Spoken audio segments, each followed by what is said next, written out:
Hello students, ഈ വീഡിയോയിൽ നമ്മൾ ഡിസ്കസ് ചെയ്യുന്നത് 2 സ്ട്രോക്ക് ഡീസൽ എൻജിൻസിൻ്റെ വർക്കിംഗ് ആണ്. നമ്മൾ കഴിഞ്ഞ വീഡിയോയിൽ 2 സ്ട്രോക്ക് പെട്രോൾ എൻജിൻ്റെ വർക്കിംഗ് പഠിച്ചു. അതിൻ്റെ വർക്കിങ്ങും പിന്നെ എക്സാമിന് ചോദിക്കുമ്പോൾ എഴുതാനുള്ള സെൻറ്റൻസുകളും സത്യം പറഞ്ഞാൽ പഠിച്ചു കഴിഞ്ഞാൽ പിന്നെ 2 സ്ട്രോക്ക് ഡീസൽ എൻജിനെ പറ്റി കൂടുതൽ പഠിക്കേണ്ട ആവശ്യമില്ല. നമ്മൾ പഠിച്ച സെൻറ്റൻസുകളിൽ ഒന്നോ രണ്ടോ സെൻറ്റൻസിൽ ചേഞ്ച് വരുത്തിയാൽ മതി, ഡീസൽ എൻജിൻ്റെ വർക്കിംഗ് ആവും.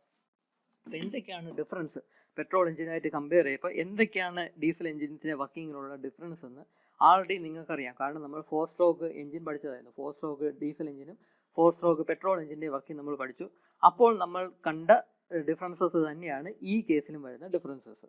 ആദ്യത്തെ ഡിഫറൻസ് എന്തെന്ന് പറഞ്ഞാൽ, നമ്മൾ ഡീസൽ എഞ്ചിൻ ആണെങ്കിൽ അവിടെ സ്പാർക്ക് പ്ലഗ് ഉണ്ടായിരിക്കത്തില്ല, പകരം ഫ്യൂവൽ ഇഞ്ചക്ടർ ആയിരിക്കും. ഈ കമ്പോണൻ്റ് എന്ന് പറയുന്നത് ഫ്യൂവൽ ഇഞ്ചക്ടർ ആണ്. സ്പാർക്ക് പ്ലഗ് ഉണ്ടായിരിക്കത്തില്ല, ഫ്യൂവൽ ഇഞ്ചക്ടർ ആണ്. ഇത് ഉപയോഗിച്ചാണ് ഡീസലിനെ ഇഞ്ചക്ട് ചെയ്യുന്നത്. അത് ഒരു ഡിഫറൻസ്. അപ്പോൾ ഇവിടെ സ്പാർക്ക് പ്ലഗ് ഉപയോഗിക്കുന്നില്ല, സ്പാർക്ക് കൊടുത്തല്ല ഇഗ്നൈറ്റ് ചെയ്യുന്നത്. ഡീസലിനെ വളരെ ഹൈ വെലോസിറ്റിയിൽ സ്പ്രേ ചെയ്ത് വളരെ ഫൈൻ പാർട്ടിക്കിൾസ് ആയിട്ട് സ്പ്രേ ചെയ്താണ് ഓട്ടോ ഇഗ്നൈറ്റ് ചെയ്യുകയാണ് ചെയ്യുന്നത്. അപ്പോൾ അതിനുവേണ്ടി ഫ്യൂവൽ ഇഞ്ചക്ടറാണ് ഈ കമ്പോണൻ്റ് എന്ന് പറയുന്നത്. അത് ആദ്യത്തെ ഡിഫറൻസ്. രണ്ടാമത്തെ ഡിഫറൻസ് എന്ന് പറയുന്നത്, ഡീസൽ എഞ്ചിൻ ആണെങ്കിൽ ഇതുവഴി ഈ ഇൻലെറ്റ് പോർട്ട് വഴി ഫ്രഷ് എയർ ആയിരിക്കും ഈ ക്രാങ്ക് കേസിലോട്ട് കയറുന്നത്. കാരണം ഈ ഡീസൽ എഞ്ചിനിൽ കാർബറേറ്റർ ഇല്ല, എയർ ഫ്യൂവൽ മിക്സർ അല്ല ഇതിൻ്റെ അകത്തോട്ട് കയറുന്നത്, ഫ്രഷ് ആയിട്ടുള്ള എയർ ആണ് ഇതിൻ്റെ അകത്തോട്ട് എത്തുന്നത്. എന്നിട്ട് അതിനെയാണ് വളരെ ഹൈ പ്രഷറിലോട്ട് കംപ്രസ് ചെയ്യുന്നത്. ഈ ഹൈ പ്രഷർ എന്ന് പറയുമ്പോൾ പെട്രോൾ എഞ്ചിൻസിനെക്കാളും ഹൈ പ്രഷറിലായിരിക്കും ഈ ഡീസൽ എഞ്ചിനിൽ കംപ്രഷൻ നടക്കുന്നത്. വളരെ ഹൈ കംപ്രഷൻ റേഷ്യോ ആയിരിക്കും. 4 സ്ട്രോക്ക് എഞ്ചിൻസിലെ പോലെ തന്നെ 2 സ്ട്രോക്കിലും വളരെ ഹൈ കംപ്രഷൻ റേഷ്യോ ആയിരിക്കും ഈ ഡീസൽ എഞ്ചിൻസിലും ഉള്ളത്, ഈ 2 സ്ട്രോക്ക് ഡീസൽ എഞ്ചിൻസിലും ഉള്ളത്. അപ്പോൾ ഈ ഇൻലെറ്റ് പോർട്ട് വഴി ഫ്രഷ് ആയിട്ടുള്ള എയർ ഇതിൻ്റെ അകത്തോട്ട് വരുന്നു. അപ്പോൾ പിസ്റ്റൺ മോളോട്ട് മൂവ് ചെയ്യുകയാണല്ലോ. അപ്പോൾ ആ സമയത്ത് തന്നെ ഇതിൻ്റെ അകത്ത് പ്രീവിയസ് സൈക്കിളിൽ ഉണ്ടായിരുന്ന ഫ്രഷ് എയർ ഇതിൻ്റെ അകത്ത് കാണും. അതിനെ കയറി കംപ്രസ് ചെയ്യും. ഈ കംപ്രസ് ചെയ്യുക എന്ന് പറഞ്ഞാൽ വളരെ വളരെ ഹൈ പ്രഷറിലോട്ടായിരിക്കും കംപ്രസ് ചെയ്യുന്നത്. കംപ്രസ് ചെയ്ത് ഈ പിസ്റ്റൺ ടോപ്പ് ഡെഡ് സെൻറ്ററിലോട്ട് എത്തുമ്പോഴായിരിക്കും ഇതിന് ഫ്യൂൽ ഇഞ്ചക്ട് ചെയ്യുന്നത്. ആ ഡീസലിനെ വളരെ ഹൈ വെലോസിറ്റിയിൽ ഈ വളരെ ഹൈ പ്രഷർ ഹൈ ടെമ്പറേച്ചറിൽ ഇരിക്കുന്ന ഫ്രഷ് എയറിലോട്ട് ഇഞ്ചക്ട് ചെയ്ത് കൊടുക്കുന്നത്. അങ്ങനെ ഇഞ്ചക്ട് ചെയ്ത് കൊടുക്കുമ്പോഴേക്കും ഡീസൽ ഓട്ടോ ഇഗ്നൈറ്റ് ആവും, സ്വയം അത് കത്തിപ്പിടിച്ച് ബേൺ ചെയ്ത് തുടങ്ങും. അങ്ങനെ ബേൺ ചെയ്ത് തുടങ്ങുക, അതായത് കമ്പസിങ് പ്രോസസ്സ് നടക്കുമ്പോഴേക്കും lot of heat energy liberate ആവും, ഒരുപാട് ഹോട്ട് ഗ്യാസസ് ഫോം ചെയ്യുകയും ചെയ്യും. ഇവിടെയുള്ള പ്രഷർ പിന്നെയും ഒരുപാട് ഹൈ ആവും, സഡൻ ആയിട്ട് പിന്നെയും ഒരുപാട് ഹൈ ആവും. ആ പ്രഷർ ആ ഒരു എക്സ്പാൻഷൻ പ്രോസസ്സ് കാണും, അത് പിസ്റ്റനെ താഴോട്ട് പുഷ് ചെയ്യും. താഴോട്ട് പുഷ് ചെയ്ത് ബാക്കിയുള്ള പ്രോസസ്സ് പോലെ തന്നെ താഴോട്ട് പുഷ് ചെയ്ത് ഈ എക്സോസ്റ്റ് പോർട്ട് ഓപ്പൺ ആവുകയും ഇതിൻ്റെ അകത്തുള്ള ബേൺഡ് ഗ്യാസസ് പുറത്തോട്ട് പോവുകയും ചെയ്യും. അറ്റ് ദ സെയിം ടൈം ഈ പിസ്റ്റൺ താഴോട്ട് മൂവ് ചെയ്യുന്നതുകൊണ്ട് ഈ ക്രാങ്ക് കേസിലുള്ള ഫ്രഷ് എയർ ഈ ട്രാൻസ്ഫർ പോർട്ട് വഴി ഇങ്ങോട്ട് ഈ സിലിണ്ടർ ഏരിയയിലോട്ട് എത്തുകയും ചെയ്യും.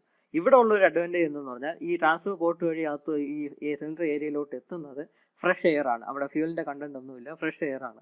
അപ്പോൾ ആ ഫ്രഷ് എയർ ഈ ബേൺഡ് ഗ്യാസസുമായിട്ട് കമ്പൈൻ ചെയ്ത് ഈ എക്സോസ്റ്റ് പോർട്ട് വഴി പുറത്തോട്ട് പോയാലും കുഴപ്പമൊന്നുമില്ല.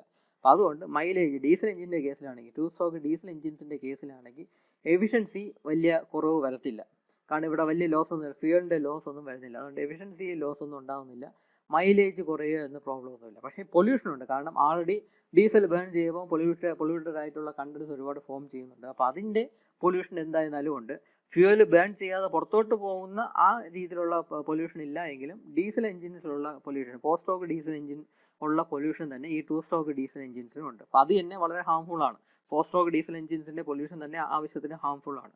അപ്പോൾ ആ ഒരു പൊല്യൂഷൻ എന്ന പ്രോബ്ലം ഈ 2 സ്ട്രോക്ക് ഡീസൽ എഞ്ചിൻസിനും ഉണ്ട്. പക്ഷേ എഫിഷ്യൻസി ലോസോ അല്ലെങ്കിൽ മൈലേജ് കുറവോ എന്നൊരു സംഭവം ഇവിടെ എത്തുന്നില്ല. കാരണം ഈ ട്രാൻസ്ഫർ പോർട്ട് വഴി ഈ എക്സോസ്റ്റ് പോർട്ട് കൂടെ അപ്പം തന്നെ പുറത്തോട്ട് പോകുന്നതെന്ന് പറഞ്ഞാൽ ഫ്രഷ് എയർ മാത്രമാണ്, ഫ്യൂവൽ ഒന്നും ലോസ് ആവുന്നില്ല.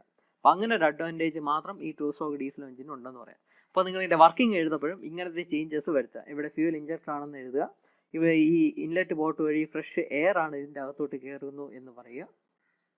പിന്നെ കമ്പസിങ് പ്രോസസ് ഓട്ടോ ഇഗ്നൈറ്റ് ആണ്, അത് ഫ്യൂവലിനെ ഇഞ്ചക്ട് ചെയ്താണ് കൊടുക്കുന്നത് എന്നൊക്കെയുള്ള ചേഞ്ചസ് മാത്രമേ ഈ 2 സ്ട്രോക്ക് ഡീസൽ എഞ്ചിൻ്റെ വർക്കിംഗ് എഴുതപ്പോൾ ഇതായിട്ട് വരുന്നുള്ളൂ. പിന്നെ എഫിഷ്യൻസി കുറയും, മൈലേജ് കുറയും എന്നൊന്നും എഴുതേണ്ട ആവശ്യമില്ല. പൊല്യൂഷൻ കൂടുതലാണ് എന്നും പ്രത്യേകിച്ച് എടുത്ത് എഴുതേണ്ട ആവശ്യമില്ല. നമ്മൾ 2 സ്ട്രോക്ക് പെട്രോൾ എഞ്ചിനിലാണെങ്കിൽ അവസാനം ഈ എഫിഷ്യൻസി കുറയും പൊല്യൂഷൻ കൂടുതലാണ് എന്നൊക്കെ എഴുതിയായിരുന്നു. ആ സെൻറ്റൻസ് വേണമെങ്കിൽ ഇവിടെ ഒഴിവാക്കാം. കാരണം അത് പ്രത്യേകിച്ച് എടുത്ത് പറയേണ്ട ആവശ്യമില്ല. എഫിഷ്യൻസി ഒന്നും കുറയുന്നില്ല, കാരണം ഇവിടെ ഫ്യൂവൽ ലോസ് ഒന്നും ഉണ്ടാവുന്നില്ല.